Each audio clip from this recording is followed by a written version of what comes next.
Welcome back, everybody. Today, I'm going to teach you how to uninstall Adobe Acrobat Pro from your Windows computer.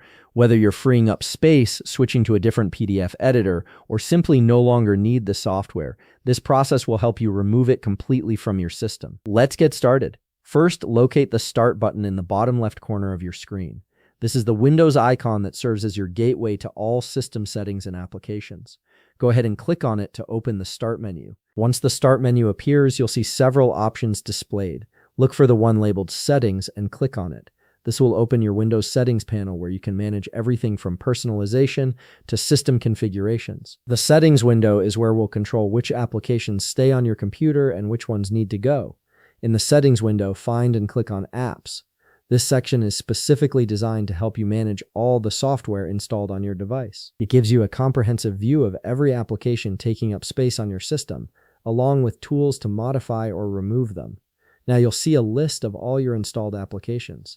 Here you need to find Adobe Acrobat in that list. Once you spot it, click directly on the Adobe Acrobat entry. This will expand the options available for this particular application.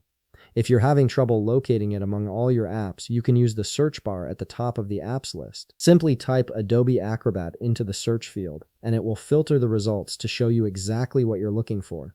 This saves time and makes the process much smoother. After clicking on Adobe Acrobat, you'll notice an Uninstall button appear. Click on this Uninstall button to begin the removal process. This tells Windows that you want to remove the software from your computer. A confirmation dialog will pop up asking you to verify your decision. This is Windows making sure you didn't click Uninstall by accident. Go ahead and click Uninstall again to confirm. This second click finalizes your choice and starts the actual uninstallation process. The software will now begin removing itself from your system, which may take a moment to complete.